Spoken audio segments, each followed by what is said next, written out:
에스겔서 11장 14절에서 21절 말씀입니다.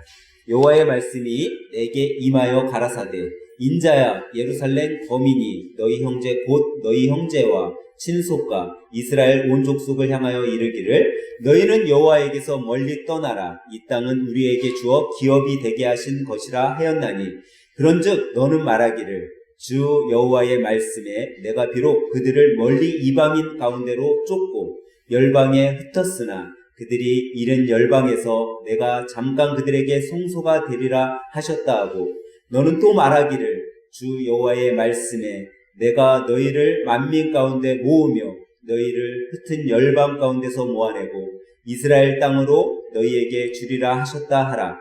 그들이 그리로 가서 그 가운데 모든 미운 물건과 가증한 것을 제하여 버릴지라. 내가 그들에게 일치한 마음을 주고 그 속에 새 신을 주며 그 몸에서 굳은 마음을 제하고 부드러운 마음을 주어서 내 율례를 쫓으며 내 규례를 지켜 행하게 하리니 그들은 내 백성이 되고 나는 그들의 하나님이 되리라. 그러나 미운 것과 가증한 것을 마음으로 쫓는 자는 내가 그 행위대로 그 머리에 갚으리라. 나 주 여호와의 말이니라. 아멘. 할렐루야. 우리 옆에 분과 오전 시간에는 이렇게 인사하도록 합니다. 성령님이 함께 하시네요 하고 인사하도록 합니다. 성령님이 함께 하시네요. 여러분, 오늘 우리 교회는 무슨 주일로 보내죠? 성령 강림 주일로 보냅니다. 이미 신앙인들 가운데 신앙생활을 하면은 이 성령 강림 주일이 무슨 날인지 다들 어느 정도 아실 겁니다. 우리 대표 기도 김영희 집사님이 하셨는데 그 기도문 가운데도 있었죠. 성령 강림 주일은 마가의 다락방 오순절날 마가의 다락방에서 예수님의 제자들이 함께 모여 기도할 때 성령이 강림하신 그 사건을 기념하는 날입니다. 그래서 우리가 성령 강림하신 그날을 좀 기념하며 우리가 중요한 날로 보내는데 또 하나 이유는 사실 이 오순절 마가의 다락방에서 우리가 지금 이제 교회로 예배드리는 이 교회가 시작되었다라고도 얘기해서 교회의 생일날로 우리가 성령 강림주일을 기념하기도 합니다. 하지만 단지 성령 강림주일이 어떤 교회의 역사 가운데 성령님이 강림하고 교회가 태동한 시작을 알리는 것이라고 해서 중요한 날로 우리가 생각하는 것뿐만 아니라 사실 더 중요한 이유는 이 성령 강림절로 우리가 주일로 지키는 데 있어서 더 중요한 것은 과연 이 성령 강림의 주체가 누구였냐라는 거예요. 과연 이 사건 어떻게 해서 이 일들이 일어나게 되었나? 그것의 주체가 누구죠? 성령님이었다라는 거죠. 그래서 우리는요 항상 우리 신앙인들의 삶 가운데 성령에 대해서 깊이 생각하고 또 성령님께서 우리 삶 가운데 강하게 역사하기를 우리는 고대하고 기도하고 또 바라는 마음으로 살아가야 된다라는 거예요. 여러분들 가운데 혹시 여러분들은 예수님을 어떻게 믿게 되었어요? 여러분들 과연 나는 예수님을 어떻게 믿은 것 같아요? 아마 어떤 분들은 그럴 거예요. 나는 친구가 전도해서, 아니면 나는 부모님이 전도해서, 때론 이웃, 때론 어떤 분들이 나를 전도해서 예수님을 믿게 되었다라고 얘기하는 분들이 있을 거예요. 근데 여러분, 우리가요, 그렇게 생각할 수도 있지만, 사실 여러분과 제가 예수님을 믿게 된 건요, 성령님의 강한 도우심이 있었기에 우리가 예수님을 믿게 되었다는 사실이에요. 그냥 누가 나를 전도했기 때문에 우리가 예수님을 믿게 된 것이 아니라, 여러분과 제가 예수님을 믿도록 성령님께서 우리를 인도해 주셨기에 그 성령님의 인도하심을 우리가 받았기 때문에 예수님을 믿게 되었다는 거죠. 그래서 우리는 삶 가운데, 신앙인들의 삶 가운데 꼭 우리는요 성령님의 인도하심을 구하면서 살아가야 돼요. 내 삶 가운데 성령님의 인도하심을 사모하고 또 성령님의 도우심으로 우리가 살아가야 된다는 거죠. 제가 성령님을 의지하고 여러분들이 도우심으로 살아가라고 말씀드리는 이유는 우리 삶 가운데 성령님의 도우심이 없으면요 우리의 삶에는 변화가 있을 수 없어요.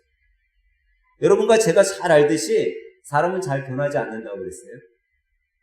그것은 그만큼 변화가 어렵기 때문이죠.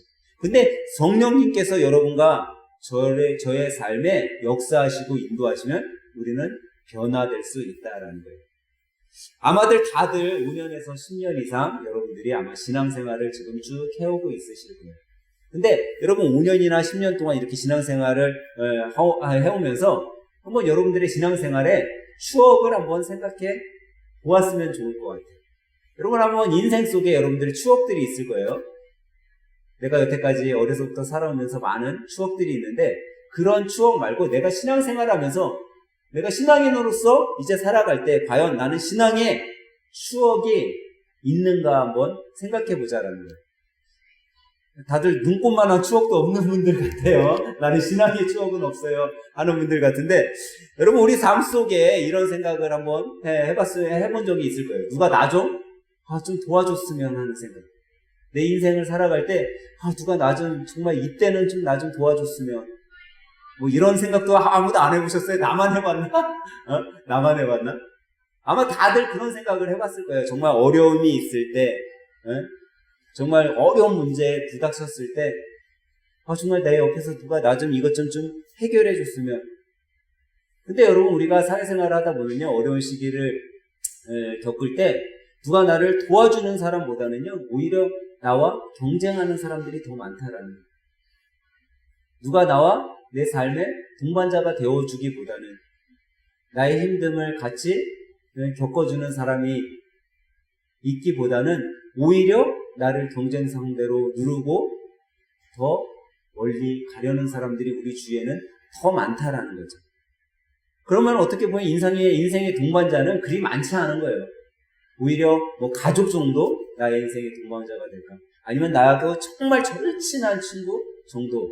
그 정도는 나에게 인생의 동반자가 될지 몰라도 근데 그렇게 가까운 사람도 정말 내가 어렵고 힘들 때 나를 도와주지 못하는 경우가 많다라는 거죠. 왜? 같이 어려우니까, 같이 힘드니까. 그런데 여러분 우리가 우리 삶에 정말 나의 그런 어려움을 함께 해줄 동반자가 있다면 우리는 그 어려움을 조금이나마 이겨낼 수 있다는 거죠. 누군가가 내 어려움 속에 내 손을 좀 잡아줄 수 있는 사람이 있다면 그분 그 한 사람으로 인해 그 한 분으로 인해 우리가 이겨낼 수 있다라는 거예요. 여러분 요즘에 보면요 돈 때문에 많은 부부들이 헤어진다고 그래요. 또 돈 때문에 아버지와 아들이 법정에 쓰기도 해요. 여러분들 2019년에 고유정 사건이라고 들어보셨어요? 고유정이라는 여자 이름 들어보셨죠? 이 고유정 사건 뭐예요? 이 고유정이라는 사람이 남편을 죽이고 의붓 아들을 죽이고 막 그래서 법정에 쓴 사람이 있어요. 근데 이 고유정 사건 왜 일어났어요? 돈 때문에 일어났어요. 근데 사실 이 고유정 사건이 있기 전에 그 앞선 아주 큰 잔혹한 사건이 있는데 어민숙 사건이라고 있었어요. 어민숙이라고는 들어봤어요? 잘 생각 안 나죠? 좀 오래돼서. 2004년도인가 있었던 일인데 이 어민숙 사건은 어민숙 사건이라기보다 엄여인 사건으로 되게 많이 알려졌던 사건이에요. 이 엄여인이라는 이 사람은 누굴 죽여요? 자기 남편을 죽여요. 그리고 자기 아들, 딸도 죽여요. 그리고 자기 두 번째 남편 다시 재혼해서 그 두 번째 남편도 죽이고 엄마, 오빠, 남동생, 가사 도우미까지 눈을 멀게 한다던가 화상을 입힌다던가 범행을 저질러요. 근데 이 엄여인이 왜 그런 일들을 했냐면요. 보험금 탄핵을 해요. 보험사에 일했던 여인이었기 때문에 이 엄여인이 그런 범죄를 저질러서 보험금을 타냈어요. 하다못해 이 범행 중에 잔혹했던 사건 하나는 뭐냐면 수면제를 아주 심하게 타서 먹였어요. 그래갖고 자기 오빠가 수면제 먹였으니까 어땠어요? 잠에 깊숙이 들었겠죠. 근데 실명을 시키기 위해서 어떻게 해요? 바늘로 눈을 자고 있는 사람의 눈을 찔렀어요. 그래서 다 실명을 시킨 거예요. 그리고 그걸로 보험금을 타냈어요. 너무나도 잔혹하죠. 지금 이 시대가 이렇게 폐역한 시대가 되어가고 있다는 거예요. 근데 성경은 분명 우리들에게 일깨워주고 있어요.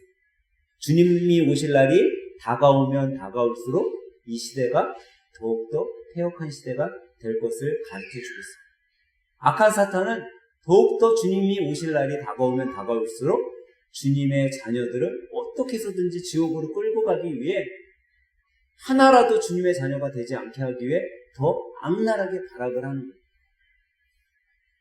그런데 여러분, 그러기에 우리가요, 이런 패역한 시대에 누군가 나를 도와줄 분을 찾아야 된다라는 거예요. 그 분은 오직 성령님이심을 여러분 깨달으시기 바랍니다. 성령님이 여러분과 저의 삶을 도와주시고 우리의 손을 붙잡아 주셔야지만 우리가 이 패역한 세대에 쓰러지지 않고 살아갈 수 있는. 왜냐면요, 성령님은 절대 여러분과 저의 손을 놓지 않기 때문에 언제나 우리가 어떤 형편에 있든지 여러분과 저의 편이 되어주시기 때문이죠. 여러분, 성령님이 이 땅에 어떻게 오시게 되었죠? 예수님께서 사역을 다 마치고 하나님 우편에 올라가실 때 뭐라고 말씀하셨어요? 내가 너희에게 보혜사 성령을 보내주겠다 약속하셨어요. 그 약속대로 성령님이 이 땅에 오셨죠. 근데 이 성령님이 여러분과 저를 향한 가장 큰 관심사가 하나 있는데 그게 뭐냐면요, 여러분과 제가 행복하게 살기를 성령님이 바라신다는 거예요. 만약 여러분들이 신앙생활하면서 믿는 자로서 살아가면서 행복이 없다면요, 여러분의 신앙생활을 한번 돌아봐야 돼요. 과연 내가 성령님의 인도하신 가운데 살아가고 있는가? 여러분, 우리 삶 가운데 행복이 있어야 돼요. 그러면 그 행복이 있는 사람은요, 성령님의 인도하신 가운데 살아가고 있는 거예요.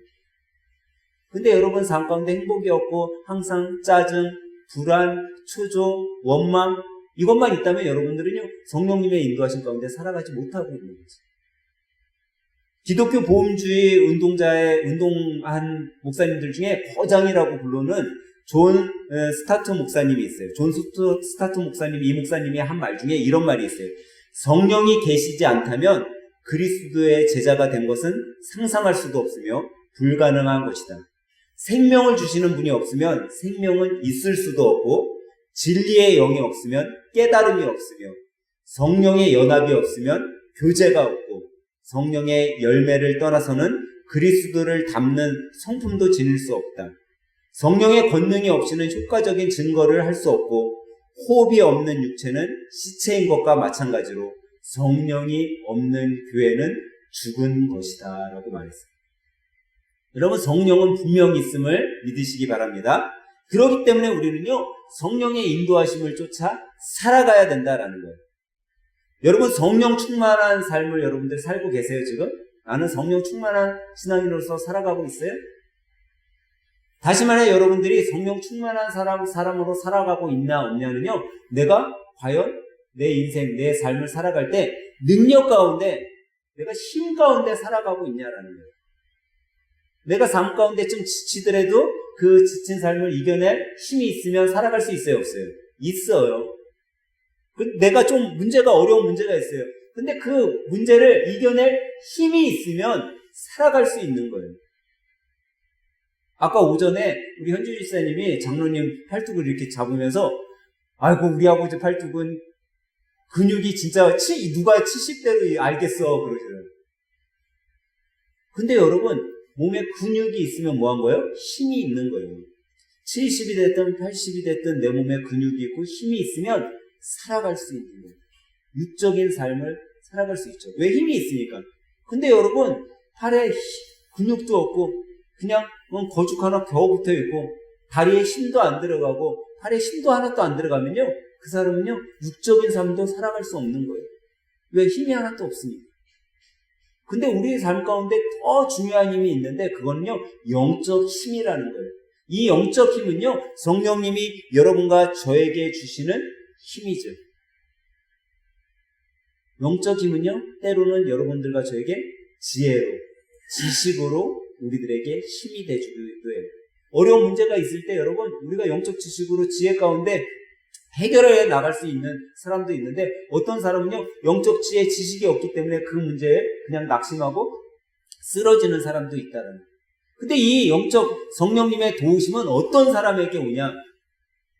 나의 나약함을 아는 사람, 내 부족함을 인정하는 사람에게는 성령님이 찾아와 주셔서 도와주신다는 거예요. 근데 내 지식, 내 능력, 내가 다 할 수 있어.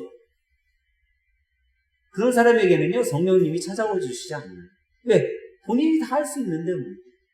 근데 나의 나약함을 정직하게 알고 고백하고 성령님의 도우심을 구하는 자에게는요, 성령님이 찾아와 도와주신다는 거예요. 여러분, 우리 안에는요, 항상 내적 갈등이 있어요. 바울 사도도 역시 그런 내적 갈등을 로마서 7장 21절 24절 이하에 이렇게 말씀했어요. 그러므로 내가 한 법을 깨달았느니 곧 선을 행하기를 원하는 나에게는 악이 함께 있는 것이로다. 내 속사람으로는 하나님의 법을 즐거워하되 내 지체의 속으로는 한 다른 법이 내 마음의 법과 싸워 내 지체 속에 있는 죄의 법 아래로 나를 사로잡아 오는 것을 보는도다. 오라 나는 공고한 사람이로다. 이 사망의 몸에서 누가 나를 건져내랴.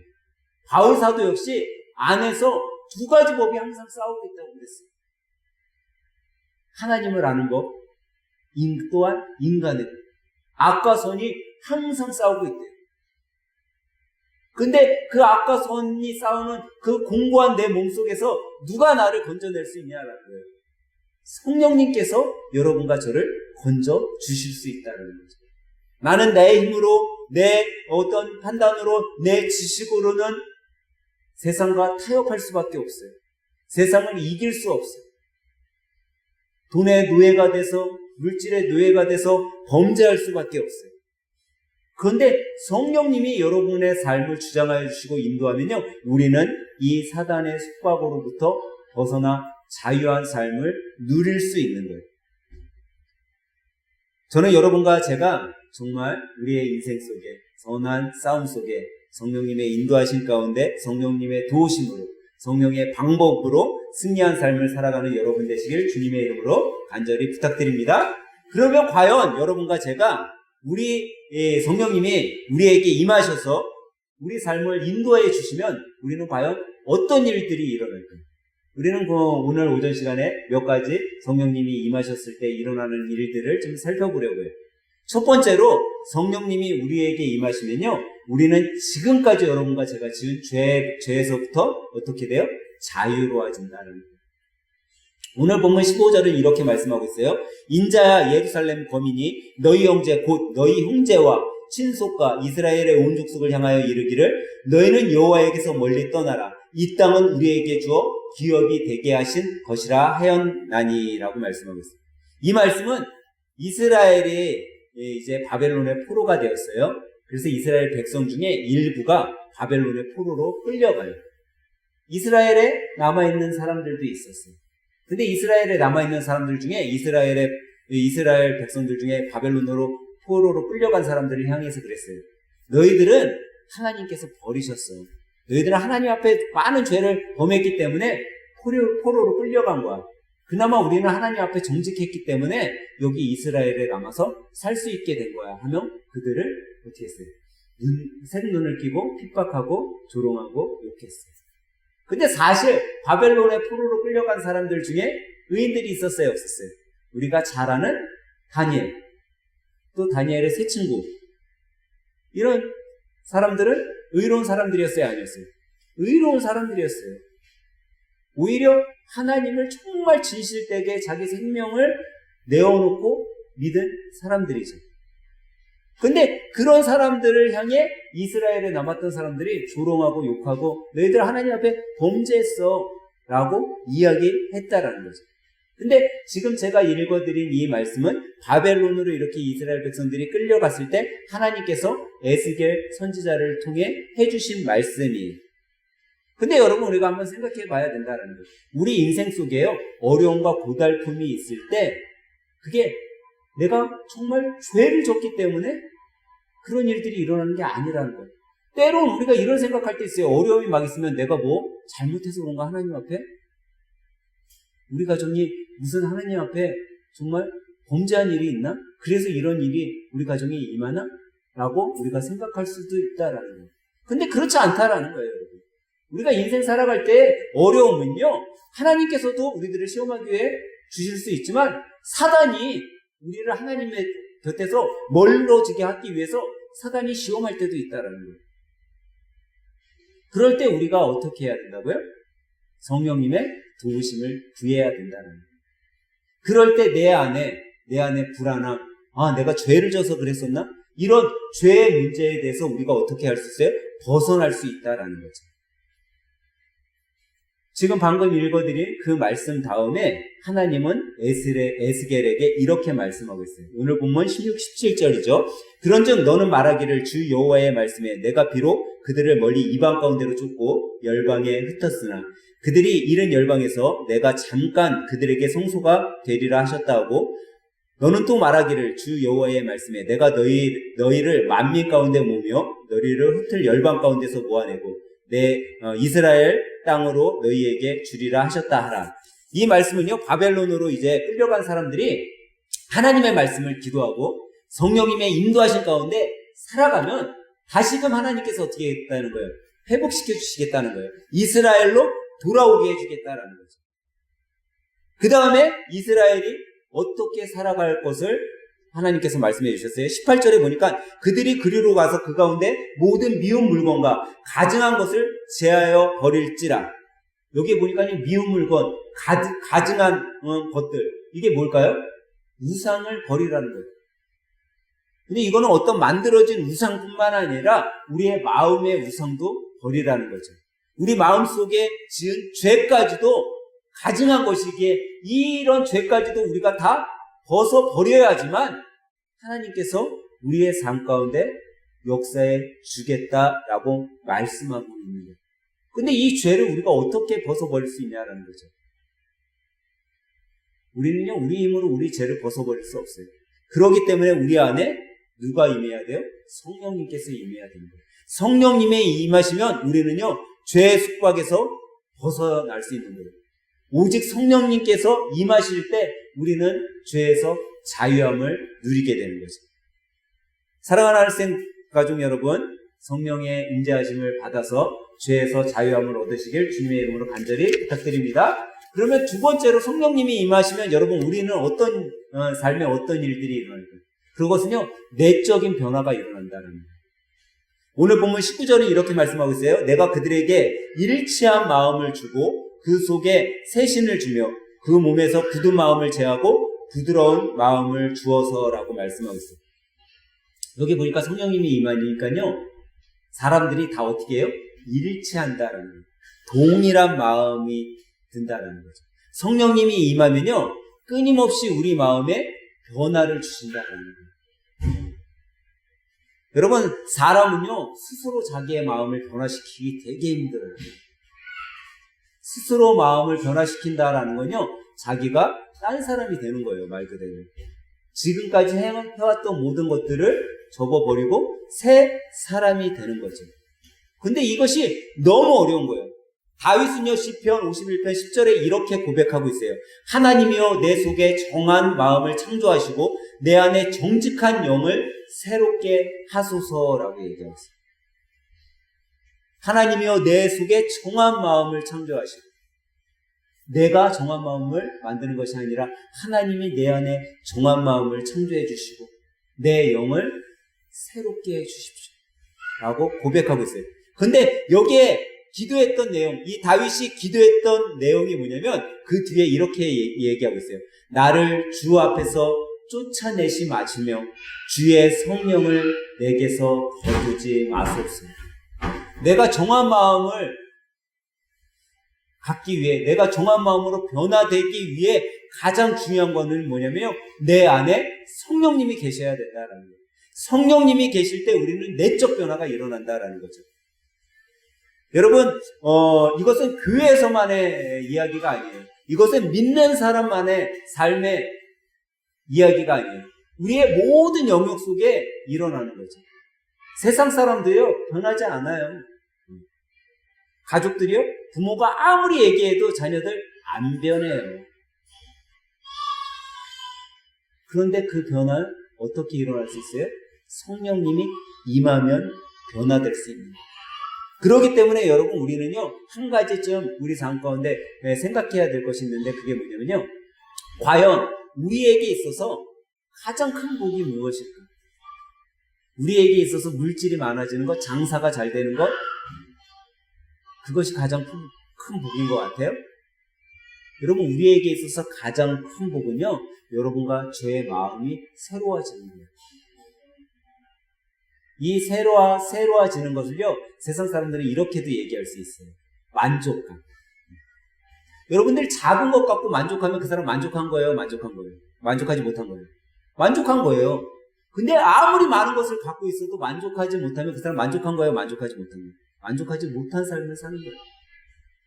적은데도 만족한 가운데 행복하게 사는 사람이 있는가 하면 아무리 많은 것을 갖고 있어도 만족하지 못한다는 거예요.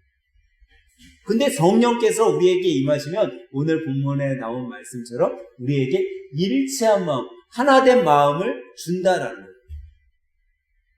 성령님은요, 여러분과 저에게 하나된 마음을 줘요. 종종 목회를 하다 보면요, 이런 분들이 있어요. 목사님, 제가요, 어젯밤에 꿈을 꿨는데 성령님이 나에게 이런 마음을 주셨어요. 우리 교회가 이렇게 가면 우리 교회가 정말 부흥할 것 같아요. 또 어떤 분들은 목사님, 제가 어저께 기도 중에 이런 마음이 들었는데 우리 가정이 이렇게 가면 우리 가정이 행복한 가정, 잘된 가정이 될 것 같은데 성령님이 나에게 이런 마음을 주셨어요 하는 분들이 있어요. 근데 여러분, 성령님은요, 제가 항상 말씀드리잖아요. 동일하게 역사하시고 교회가 정말 성령님의 인도하신 가운데 그 길로 가길 원하시면요, 그분에게만 성령님이 꿈을 꾸게 하고 그분에게만 성령님이 마음을 주신 게 아니라는 거예요. 온 성도들에게 우리 교회가 나아갈 방향의 마음을 성령님은 동일하게 일치한 마음을 주신다는 거예요.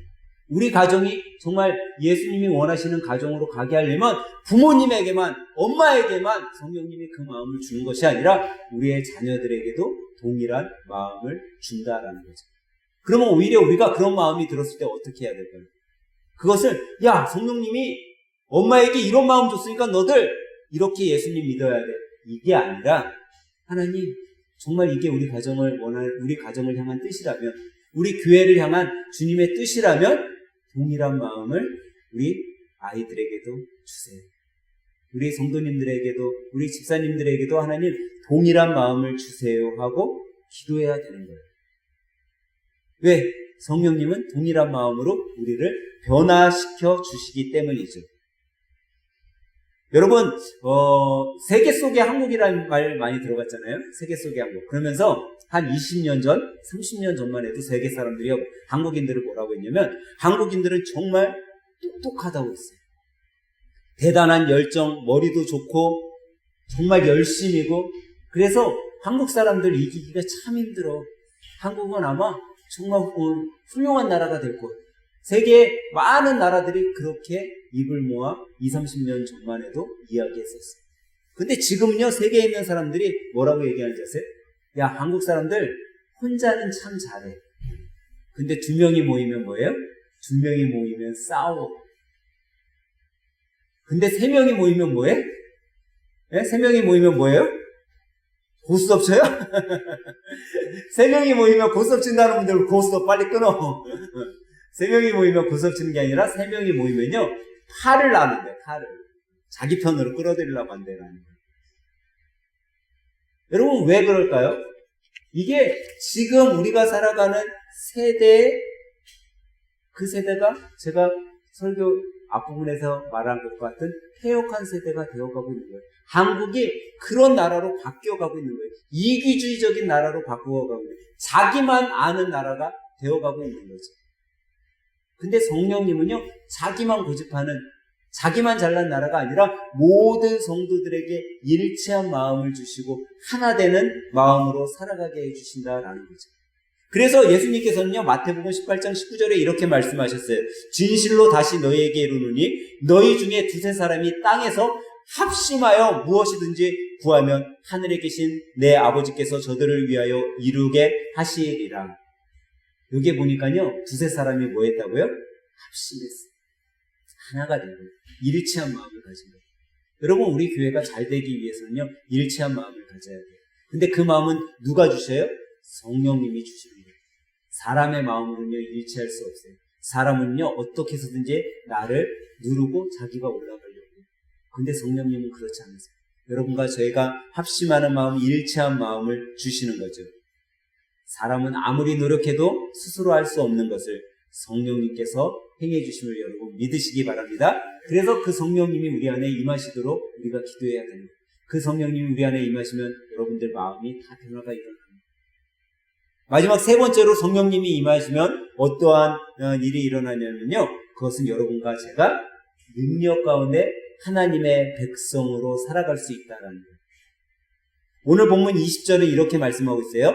내 율례를 쫓으며 내 규례를 지켜 행하게 하리니 그들은 내 백성이 되고 나는 그들의 하나님이 되리라.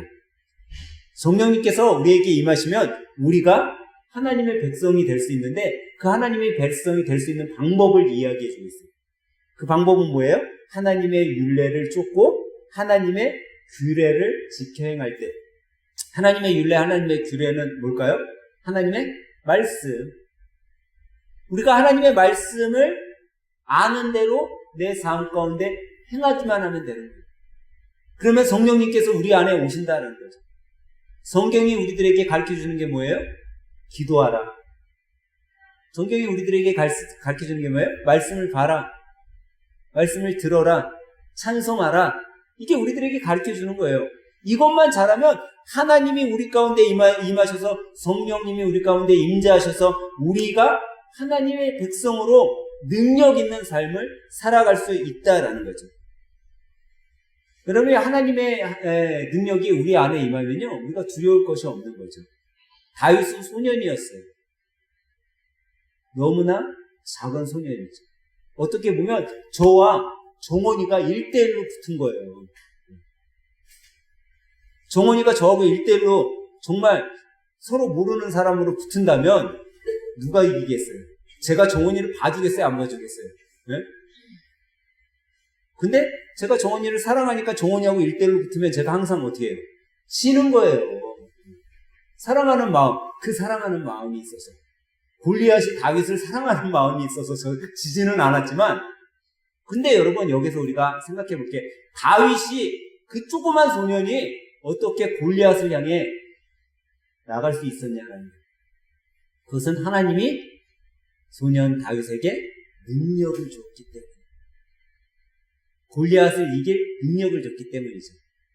여러분 그 능력은 누가 다윗의 안에 들어갔기 때문에 성령님께서 다윗의 마음에 들어가서 임재하니까 골리앗도 두려운 것이 아니에요.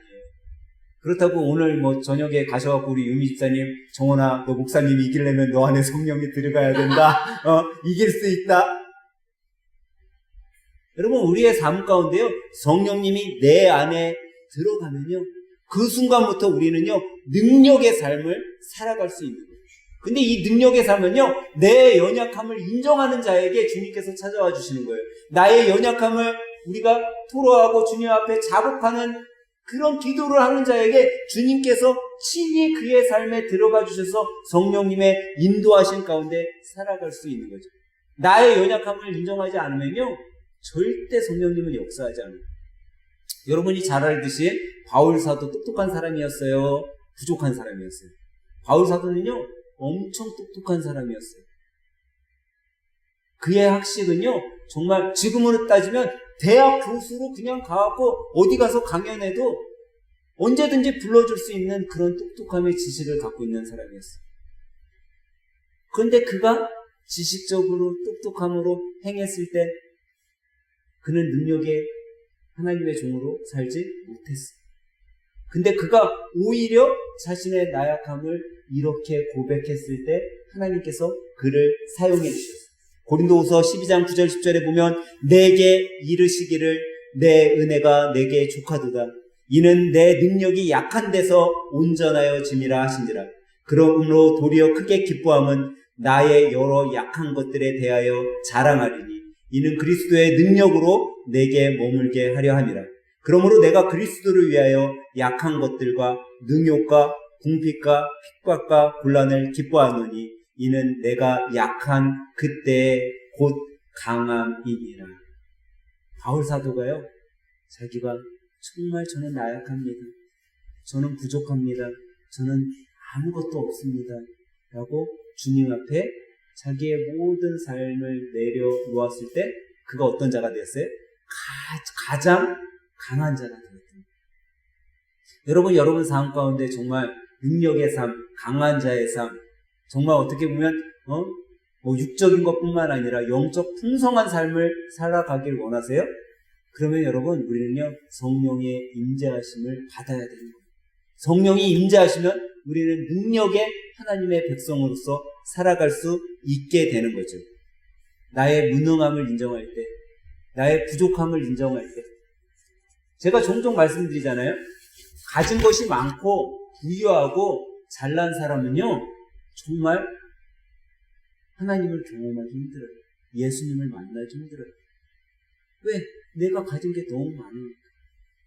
근데 여러분과 제가 가장 밑바닥에 가잖아요. 너무 힘들고 너무 어렵고 그럴 때 오히려 주님을 만나기 좋은 기회. 왜? 그때는 나의 부족함을 인정해야지 않을래야 인정할 수밖에 없는 거야. 너무 어려우니까. 하나님 저 좀 살려주세요. 예수님 저 좀 도와주세요.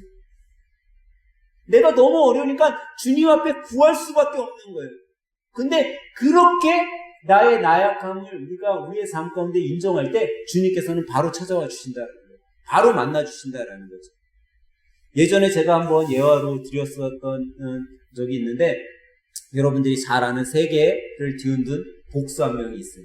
이 사람의 이름이 뭐냐면 마이클 타이슨. 뭐로 유명하죠?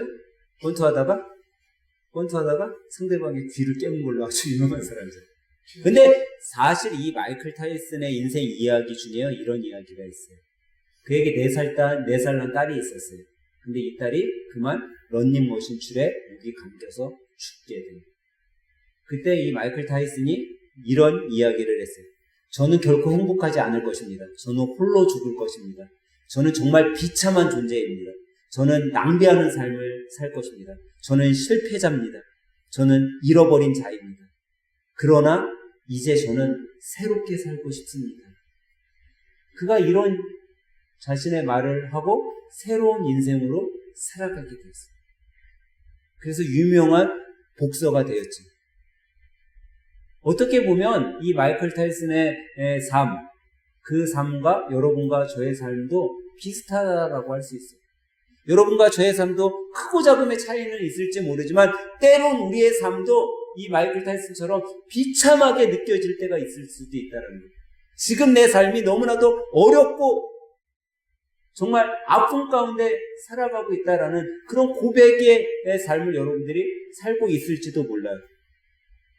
그렇다면 여러분, 우리도요, 이 마이클 타이슨이 맨 마지막에 이제 저는 새롭게 살고 싶습니다 라고 이야기한 것처럼 우리의 삶에 새로운 변화가 오기를 우리는 기도해야 된다는 거예요. 우리도 새로운 변화를 갖고 살아갈 수 있는 그런 존재라는 고백의 기도가 나와야 된다는 거죠. 그 낮은 밑바닥의 인생에서 여러분 그런 고백이 나올 때 성령님이 찾아와 주시는 거예요. 성령님이 만나 주시는 거예요. 그리고 여러분과 저에게 가장 낮은 그때, 가장 나약한 그때 가장 강한 능력을 여러분과 저에게 주시는 거죠. 사랑하는 여러분, 성령님께서는요 우리들에게 세 가지의 축복을 주셔요. 하나는 죄에서 자유함을 주셔요. 두 번째는 여러분과 제가 정말 변할 것 같지 않은데 마음의 변화를 주셔서 변하게 해주시고, 그리고 마지막 세 번째로 세상을 승리하며 살아갈 수 있는 하나님의 능력을 우리들에게 주셔요. 우리가 우리의 인생은 이제 끝났어 라고 선언할 때 하나님께서는 여러분과 저에게 성령을 통해 야 이제 시작이야 라고 말씀하고 계시다는 거죠. 오늘 이 아침에 함께 드리는 여러분, 정말 성령님이 우리의 마음을 두드릴 때 마음을 활짝 열고 성령님이 우리 안에 들어오셔서 우리 인생의 삶을 역사하게 만드는 믿음의 성도들이 다 되시길 주님의 이름으로 간절히 축원합니다. 우리가 성령으로 충만될 때 우리의 자존감이 회복되는 거예요. 성령으로 충만할 때 우리가 무엇이든지 할 수 있는 자가 되는 거죠. 여러분, 이번 일주일간 살아갈 때 정말 성령의 인도하신 가운데 성령 충만한 하늘샘 지체들, 하늘샘 가족들로 살아갈 수 있는 복된 믿음의 성도들이 되시길 주님의 이름으로 간절히 축원합니다.